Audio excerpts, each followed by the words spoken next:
rindukan hadirnya kepemimpinan yang teguh pendirian dalam perjuangan.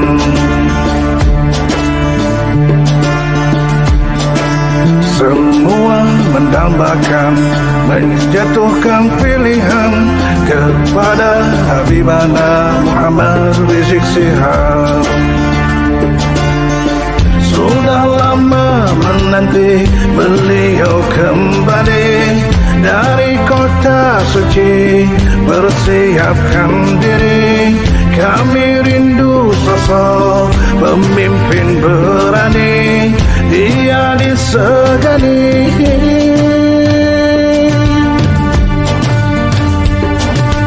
Semua mendambakan menjatuhkan pilihan kepada Habibana Muhammad Rizik Syihab. Assalamualaikum warahmatullahi wabarakatuh. Waalaikumsalam warahmatullahi wabarakatuh. Bismillah walhamdulillah wassalatu wassalamu ala rasulillah wa ala alihi wa sahbihi wa man walah. Yang saya hormati para penonton channel LDTV, muslimin, muslimat, mukminin, mukminat, ikhwan akhwat rahimakumullah.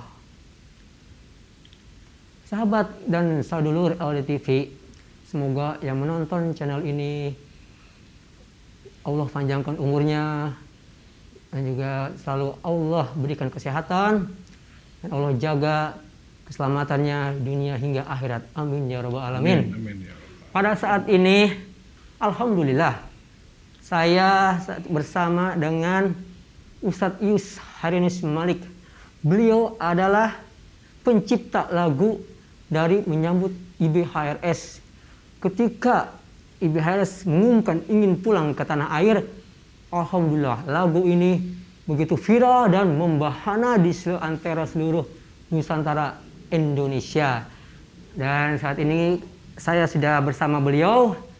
Kita akan berbincang-bincang, ngobrol santai dengan beliau perihal tentang lagu itu dan yang lainnya.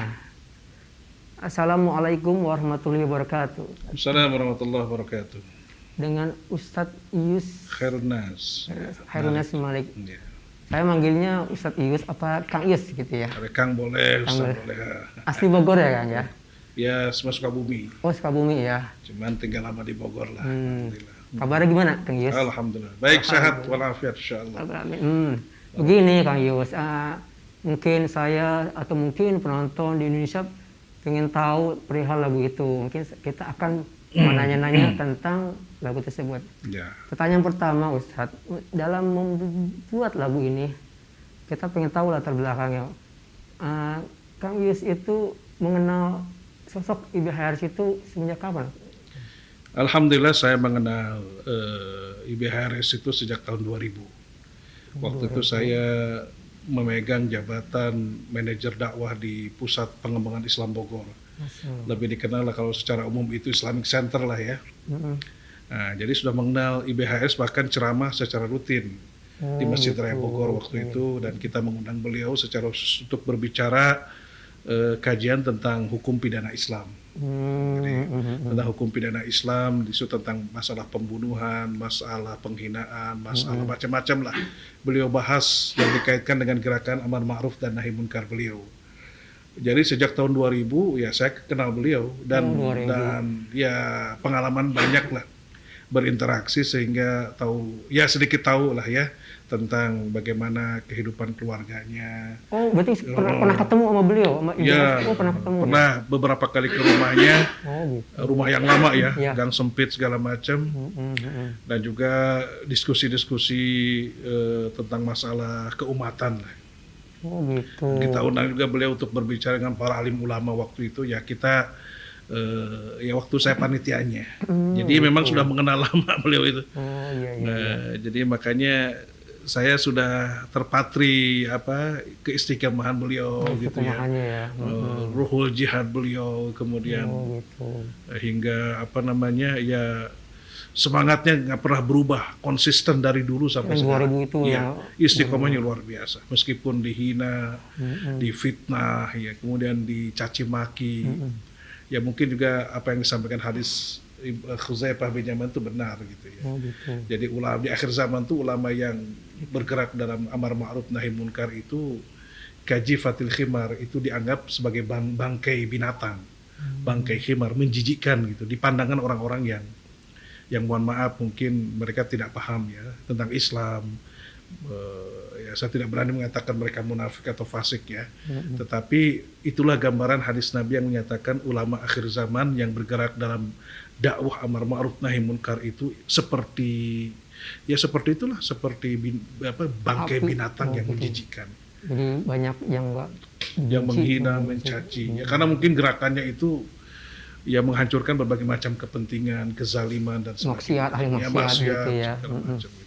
Iya, oh ternyata penonton dari TV ternyata sudah lama sekali tahun 2000. Karena banyak sekali yang belum mengenal beliau akhirnya masih ada rasa Iya. ya mungkin nggak suka, benci. Contohnya saya dulu sebelum mengenal beliau tuh, FPI apa nih, anarkis atau mungkin ini banget. Tapi setelah mengenal beliau, Masya Allah, di luar ceramahnya begitu menggebu-gebu, singo podium, tapi ternyata begitu bersahabat, santun dalam menyapa kita. Ya apalagi kita kalau ke rumah beliau ya. Jadi benar-benar diakui, dianggap dia memuliakan tamunya luar Jadi biasa. tanya gimana kabarnya gitu Iya. ya keluarga. Bahkan gitu. beliau yang nyuguhin itu. Iya, Nyuguhin menuangkan air, kemudian sendiri gitu ya, ya langsung. memberikan makanan itu sendiri. Sendiri ya. Ya waktu itu saya bukan siapa-siapa gitu, tapi diperlakukan layaknya tamu-tamu Yang sudah sahabat, udah kenal sahabat dekat yang gitu udah ya. lama gitu. Dan itu merata ke semua. Semua Tidak yang hanya hadir ya ditanya salah satu memang. ya, benar. tidak hanya satu, tapi merata penghormatan beliau kepada tamu itu luar biasa. Penyambutannya ini ya. Baiklah, kembali ke lagu tentang menyambut di HRS, kita ingin bertanya ya. Latar belakang, oh ya belum, tentang sosok Kang Yus dulu.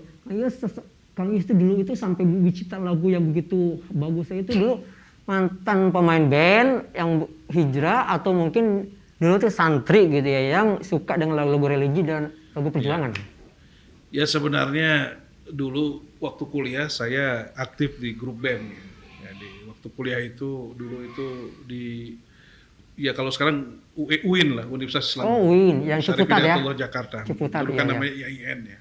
Dulu saya main grup musik, ada Belarak, dan grup-grup musik yang lainnya lah gitu ya. Oh gitu. Nah, itu pernah terlibat secara aktif lah gitu ya. Nah, lepas daripada itu saat keluar dari kampus, ya saya ngajar lagi di pesantren. Oh gitu. Ya, ini ikut pengajian pesantren yang musik saya tinggalkan. Pesantren mana bisa kamu boleh tahu? Banyak, ada di Sukabumi ada pesantren Ibadur Rahman, kemudian ada Khairul Ummah, ada Al Ummah di Ad-Da'wah Cibadak, Al Ummah di Sekarwangi, Oh, gitu. kemudian ya di Tarbiyatun Nisa. Kebetulan orang tua kita kan di Banyak Tarbiyatun juga Nisa. ya, Bogor, banyak ya. sekali ya. Dan ya pesan-pesan lainnya lah gitu ya. Jadi juga Gitu. mengajar di beberapa kampus. Nah, gitu ya. terus udah gitu. Habis itu ya mungkin main musik ya biasa aja lah, nggak gitu. terlalu. Nah terpatri lagi, semangat lagi ketika 212. 212. 212 itu begitu bergelora, heboh luar biasa, dan jutaan orang hadir di Monas karena ada satu peristiwa politik gitu yang harus disikapi, Iya. mengetuk pintu langit waktu itu. Akhirnya saya coba ya buat lagu waktu itu, lagu tentang Oh udah ada, 212. udah bikin ya waktu itu Udah ya? bikin waktu Oh, itu. udah bikin Akhirnya wah waktu ini itu. bagus kan dibikin. Oh gitu. lagu Tapi udah viral semangat. ya saja? Nggak Ya, ada kayak ya terus kan nggak terlalu inilah. Ada yang Mujahid 212 yang kita Ya dengar itu ya Ustadz Acep sama-sama. udah.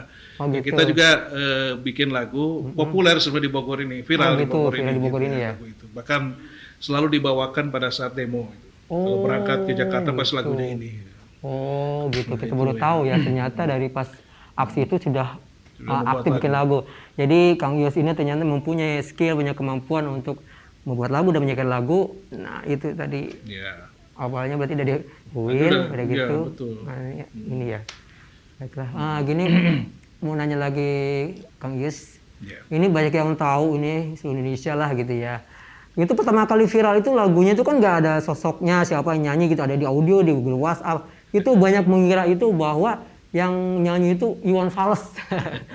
Itu musisi legend Indonesia, musisi Iwan Fals. Gimana nih tanggapan Kang Yus bahwa suaranya tuh mirip dengan Iwan Fals? Saya juga tidak tahu ya, ujug-ujug ada di YouTube, kemudian viral bahwa Iwan Fals menyanyikan lagu Habibana Oh gitu, gitu ya. awalnya. Saya juga nggak tahu, tiba-tiba dikasih tahu sama orang, bahkan ada sampai nih ke WA saya itu, ini ada lagu bagus nih, gitu.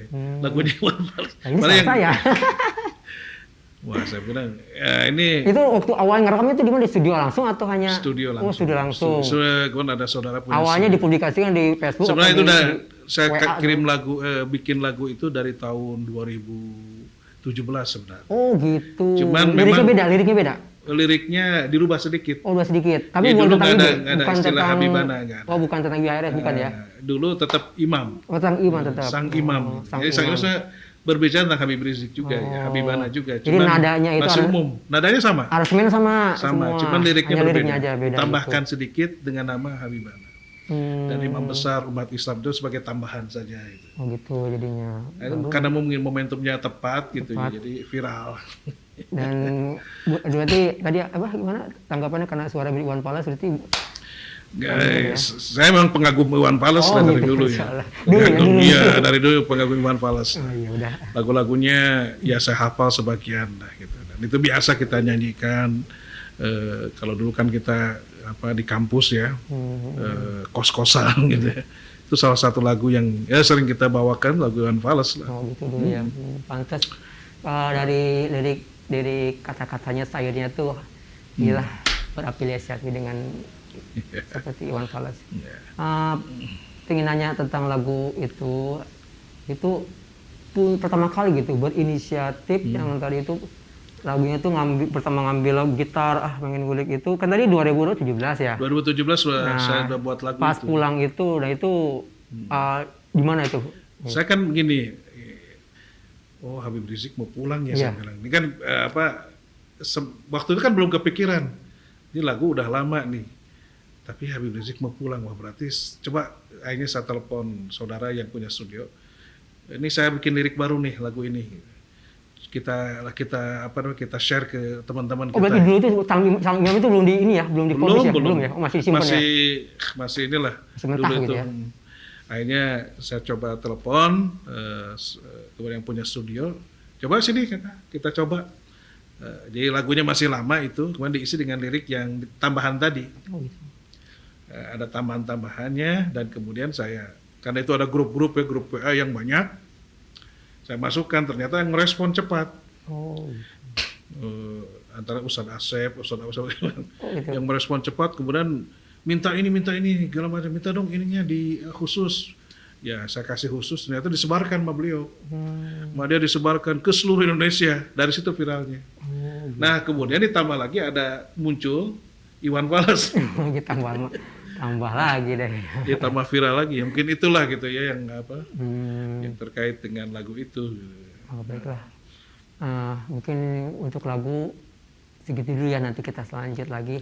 Kan kita mau nanya tentang kan Ustadz Khairun Malik ini kan sebagai dari GNPF Ulama ya. Iya, iya. Nah, kita mau nanya nih harapan Ustadz Yus untuk tokoh-tokoh ulama dan tokoh-tokoh perjuangan, harapannya seperti apa? Ya, harapannya semangat bersatu, ya semangat tetap dalam koridor amar ma'ruf nahi munkar yang tentu saja sesuai dengan aturan konstitusi di kita lah gitu ya. Jadi disemangati oleh nilai-nilai Al-Quran dan hadis dan juga konstitusi negara kita, Undang-Undang Dasar 45 dan Pancasila, bersatu untuk terus menggaungkan kritik-kritik yang sifatnya membangun agar negeri ini tidak melenceng dari aturan atau dari mainstream yang sudah baku atau pakem dari Undang-Undang Dasar 45 dan Pancasila itu. Nah, terus harus berisik dalam pengertian positif ya, mengarahkan negeri ini agar tetap berada dalam koridor sesuai dengan koridor konstitusi gitu ya. Makanya mengkritik itu penting sebagai bagian demokrasi untuk tetap menjaga negeri ini agar tetap lurus. Gitu ya dalam koridor Yang- konstitusi kita. yang baik, ya. Makanya saya senang ucapan Anies Baswedan. Kritik itu adalah teman diskusi, bukan yang mengkritik itu ditangkap. Sekarang ini yang terjadi justru yang mengkritik ditangkap segala macam. Ini saya nggak tahu kenapa jadi begini gitu ya. Padahal pemimpin besar itu akan menerima kritik dengan lapang dada atau mengajak diskusi mengajak dialog ya. Rekonsiliasi untuk membangun negeri ini ke depan secara beriringan, sejalan, bersama-sama gitu ya. Dalam situasi sekarang ini apakah bisa terjadi gitu ya dialog rekonsiliasi itu? Wallahu alam, karena yang menggerakkan hati manusia hanya Allah gitu. Wa'alaf, kan dalam Quran disebutkan wa'alafa baina qulubihim law anfaqta ma fil ardi jami'an ma alafta baina qulubihim walakin Allah alafa bainahum. Jadi sesungguhnya yang menyatukan hati manusia itu bukan karena harta gitu ya. Sebanyak harta apapun yang kalian keluarkan untuk menyatukan hati manusia itu tidak akan tercapai, tidak akan langgeng. Oh gitu. Nah, tapi Allah lah yang kalau sudah menyatukan hati manusia akan menyatu. Mohon maaf seperti misalnya gerakan 212, kalau kita secara manusiawi tidak mungkin bisa menggerakkan hati sedemikian banyak orang gitu ya, berduyun-duyun ke Monas dengan jumlah jutaan orang gitu, tidak mungkin bisa oleh gerakan manusia. Itu hanya Allah, ya hanya Allah yang bisa menggerakkan hati manusia. Gitu. Ya. Jadi kemarin ada yang orasi di Tasikmalaya tuh Kiai Haji itu, Masya Allah tuh ya, ingin menggabungkan dari yang pro, yang kontra, semuanya pengen banyak kumpul gitu. Itu bagus sekali gitu ya, ulama-ulama yang semuanya mungkin dari barat ke timur, semua. Iya, karena tidak mungkin itu disatukan oleh hati manusia, hanya Allah yang bisa menyatukan. Oh gitu. Ya, yes, dari mana dananya kalau kita ngumpulin misalnya 1 juta orang, kalau kita diongkosin berapa miliar dana yang harus keluar. 212 itu banyak banget gitu. Berarti kan itu udah digerakkan oleh ruhnya oleh Allah Subhanahu wa taala. Begitu. Baiklah, mungkin pertanyaan terakhir saat ini untuk sesi sekarang ini, menurut Kang Yus, sebenarnya bagaimana sosok pemimpin untuk memimpin bangsa Indonesia nanti ke depannya? Karena bangsa Indonesia ini mayoritas Muslim ya, mayoritas beragama Islam dan berada di posisi yang sangat strategis dan juga kaya raya sumber daya alam, memang harus dikelola pertama oleh kalau kita sebagai Muslim tentu oleh orang Muslim yang baik, yang adil, profesional, punya kemampuan membaca situasi dan kondisi, punya kemampuan manajemen yang baik gitu ya. Dan tentu saja dia tujuan hidupnya itu dalam memimpin itu hanya untuk mencari ridha Allah, bukan untuk kepentingan lain kecuali ridha Allah saja. Dia akan mengajak rakyatnya untuk sama-sama membangun, bersikap adil, santun gitu ya, dan memberikan semangat juang untuk membangun bangsa dan negara ini lebih baik ke depan gitu. Jadi jujur, adil, bijaksana gitu ya. Ya mungkin kriteria-kriteria yang sesuai dengan apa yang disabdakan oleh Rasulullah SAW. Itu yang kita butuhkan di akhir zaman ini karena tantangan sangat berat. Nabi menyatakan kan kaki ta'il lailal mudlim. Jadi akhir zaman itu kita fitnah itu bagaikan malam yang gelap gulita gitu. Kadang-kadang kita tidak tahu siapa lawan siapa kawan gitu ya. Saking gelapnya gitu fitnah itu yang merajalela di tengah-tengah umat Islam. Oleh karena itu ya payung kita pertama keyakinan iman kepada Allah makin kuat, kemudian yang kedua berjamaah, talzamu jama'atal muslimin kan artinya kita harus saling bahu membahu, bekerja sama, berjamaah, berukhuwah untuk bekerja bersama membangun bangsa ini. Jadi harus begitu. Dan itu butuh pemimpin yang memang powerful gitu ya, kuat tapi juga sangat-sangat bijaksana gitu, adil bersikap dan sebagainya, dan tidak dikendalikan oleh pihak-pihak lain, ya, murni semata-mata untuk kemajuan bangsa ini. Saya kira itu yang kita harapkan ya. Insya Allah apa yang diharapkan, yang keinginan dari Ustadz Yus pemimpin untuk bangsa Indonesia ke depannya itu bisa terkabul yang tadi diinginkan Ustaz Yus. Ya, karena kita bangsa besar, gitu. Besar. Harus dipimpin oleh orang-orang yang berjiwa besar. Tidak mungkin bangsa besar dipimpin oleh yang jiwanya kecil, apalagi kerdil gitu ya. Itu nggak mungkin kita dipimpin, bahkan ditambah hancur nanti negeri kita. Oh gitu. Ya. Baiklah. Terima kasih Ustaz Yus atas pemaparan semua. Mungkin boleh nggak kita mendengar lagu dari yang dulu gitu, mengingatkan gitu supaya kita terngiang-ngiang kembali dalam menyambut Imam Besar Habib Muhammad Rizik bin Hussein Syihab. Insyaallah, insyaallah. Baiklah para penonton LDTV, obrolan santainya sudah dulu, nanti kita lanjut ke depannya. Insya Allah kita saat ini ingin mendengar beliau menyanyikan lagu yang suaranya itu mirip Iwan Fals. Sekian dari saya Ustaz Yus. Dalam perjuangan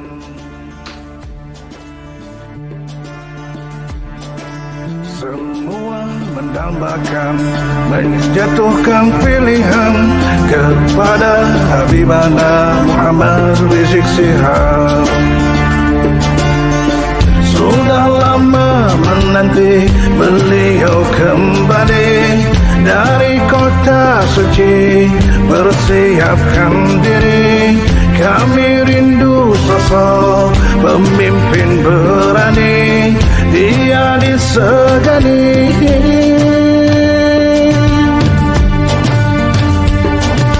Semua mendambakan menjatuhkan pilihan kepada Habibana Muhammad Rizik Syihab. Sudah lama menanti beliau kembali dari kota suci, persiapkan diri. Kami rindu sosok pemimpin berani, dia disegani.